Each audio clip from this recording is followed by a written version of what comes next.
We are back. We are back. Welcome to Nothing But Net. We got a good one for you today. Some breaking news. Well, not news yet. Some breaking rumors, we'll say. Some breaking rumors. Isaac Okoro could be swapped for Dorian Finney-Smith. But before we do, please smash the like button, subscribe, follow us. This is a trade that I like quite a bit. I always said between Finney-Smith and Cam Johnson, I thought Finney-Smith would be the first one to go. I thought Cam Johnson, or I still think Cam Johnson may start the season with the Nets.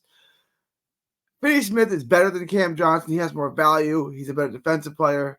He's just a better fit for more teams. Plus, his salary is his $15 million a year over the next 2 years. For each of the next 2 years. And he's got the player option for 25-26, which I'm sure he'll take. But Isaac Okoro, I think, is a really good, underrated player. He cuts all over the court. He's active, old school basketball, apparently, move the body, move the ball, right? Run all over the court, cut, backdoor, get open. Okoro still has that. He's a good rebounder. He's a good offensive rebounder. His shooting percentages have gone up every year. He shot 39% from three last year, which, again, he doesn't shoot a ton of threes, and shooting threes isn't his biggest strength. But he's gotten better at it, which is a good sign. He's improved everywhere you want him to improve, and he's only 23 years old. He's also 6'6", but he plays a lot better, and he can guard 1, 2, 3s, and 4s. Most of his production is going to be in the form of defense. He's an excellent switch defender. He can defend multiple positions. He's strong as hell, right? He can guard big fours. He can guard wings. He's super quick. You see, he's really good in recovery defense and chase down blocks as well. He's an outstanding defender. Given the right situation, the right amount of minutes on the right team, this guy could be an all-NBA defender now that I'm really into these awards. Good athlete. He can create his own shuttles, but he has some explosiveness. This was, I think, a 5th overall pick. So there's talent there. There's a lot that he can do. And swapping him for Dorian Finney-Smith, I think, makes a lot of sense for both teams. First, for the Nets, for the Nets, on top of all the things that I just mentioned that he offers, and he does offer a lot of things. I think he's a good player. Obviously, right now, you would say Finney-Smith is better in the present, right? At the current present moment, Finney-Smith is better than 23-year-old Okoro. And I wouldn't debate that too much. I would agree that Finney-Smith is the better player. But Okoro is on a 1-year, on an expiring deal. It's $11 million. So you bring the cap down a little bit. You're very, very close to being on that first apron. You want to avoid that first apron at all costs, which they will. This helps you get a little closer. Just gives you a couple more $1 million to work with, a little more flexibility. Plus, it's on an expiring deal. So this is basically a 1-year audition. The Nets can bring him back. They can re-sign him. They can take a look at him. If they want to bring him back, they can offer him a contract. If not, the contract's off the books, and it's more free cap space. So it works for the Nets in terms of that. He's going to be motivated to play. He's going to get minutes with the Nets, so it works for him. He's going to get a ton of minutes, and I like it. You can put him at the 3 with Cam Thomas at the 2 and Killian Hayes at the 1. Offensively, that's not great, but it will mask a lot of the problems that you get defensively with Cam Thomas, because you got a 6'6" who's very versatile, can guard the 1, 2, or 3. You got a 6'5" point guard who gives you a little bit of size to guard the other guard, and then Cam Thomas can basically guard the 3-and-D guy, right? Just stick out the side and hang with the 3-and-D guy, similar to the way Jalen Brunson does in New York. So I like this trade, and yes, I'm assuming Killian Hayes is going to make the team. I know, in theory, on an Exhibit 10 contract, that's a long shot, but I do think he's going to make this team. I ultimately think he's going to have some minutes. I think the Nets are going to start 5, 6, 7 guys this year at the point guard position. I think Cam will get a start at the point guard, right? Obviously, you're going to start Ben Simmons, will start at the point. Schroeder will start at the point. You're going to get a bunch of guys who start at the point guard. There's probably someone who's not even on the team yet who will also get some burn at the point guard. So the Nets, at this stage, with this roster, not looking to really compete. They're going to throw things at the wall and see what sticks. And I think Okoro is worth taking a look at. I think the trade makes sense. And right now, from what I understand, is they're kind of debating over second-round picks. Is it second-round picks or 2 second-round picks, 3 second-round picks? So what else are you going to give me? You're not getting a first-rounder and Okoro for Finney-Smith. You're not getting a first. So is it 2? Is it 3 second-rounders? Is it this year? Is it next year? Is it 2030? Is it 20? When am I getting these picks? So that's what we're debating with right now. And Finney-Smith is a guy that fits in the culture. He fits in the system of Cleveland. He's a better shooter.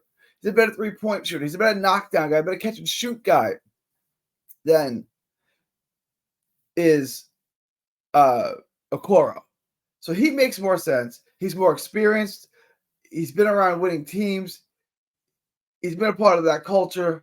He's obviously a tough, rugged guy. It's someone that they're interested in. It's also been that they're interested in Cam Johnson. I don't think they're going to trade both to Cleveland.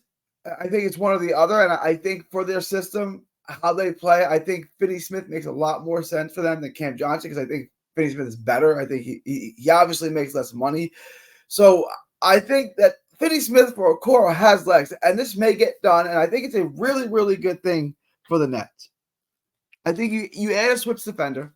Right, like your defense with Cam and Clowney and Okoro and Keon Johnson and Zaire Williams, you can have a really, really good team, really good switch defenders that can really mask and disguise how bad a defensive player Cam Thomas is. Like you can keep Cam on the court more because his defense isn't going to get that exposed when you surround him with other good defensive players. I'm not trying to compare him to guys like Iverson or Kyrie, but he's a bad defensive player, and you can mask it with other good defensive players who can switch.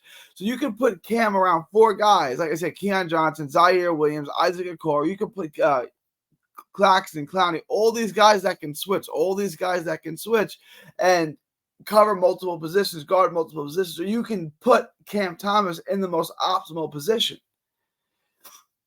I like what they're doing here. I think they're putting good players around him. I think they're putting good fits. I don't know. I think they're going to make I don't think they're going to make a decision on Cam Thomas till after the season. I don't think they're going to decide on him before the season starts. There's been rumors around him. 4 years, $130 million. I don't know how much truth there is to that. He's looking for a lot more than that, as he should. I think he's going to have a big season, and the Nets can decide what they want to do. Because remember, Cam's a restricted free agent, so they're going to be able to match any offer. And I've always been under the impression that just like Marks didn't think super highly of D'Lo, I don't think he thinks super highly of Cam Thomas. I don't know that. He's never said anything of the sort, but they're not really proactively trying to sign him. He's the kind of the one guy they have right now, which you would like to build around for the future, and they have no interest in him, or it seems that way. They haven't made him a big offer. They haven't tried to woo him back or keep him here, right? They're kind of just letting it go because they can, at the end of the day, match any offer given to him. And if he averages 25 plus points per game, which I definitely think he's going to get a lot of offers. There's going to be teams that are interested in him, a lot of them. And the Nets will have the ability to match any offer. And I think, that's what he's looking for. And instead of signing up for a number right now, he's like, I'll wait till next year and I'll make a decision next year, depending on what the other offers are, right? Like I may match, I may not. We're going to see what it is based on what he does this year. Defensively, Cam Thomas is what he is. He's an undersized 2 who can't hang with big 2s. He can't guard big 2s, and he's too slow to guard point guards. So you gotta have to disguise him. You have to put guys around him.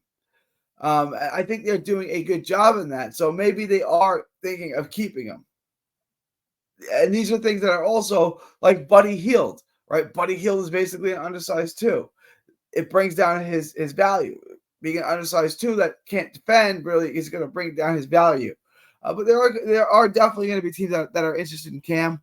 I think this is a good fit. I think Okoro is a super role player. I think he's a very good role player. I think he's a guy that you can build a team around, like I said, because he is becoming a better shooter.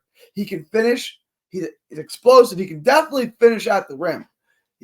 He's got a little bit of a mid-range to him. If you go back and you watch his highlight videos, he does got a little bit of mid-range to him. He can create his own shot a little bit.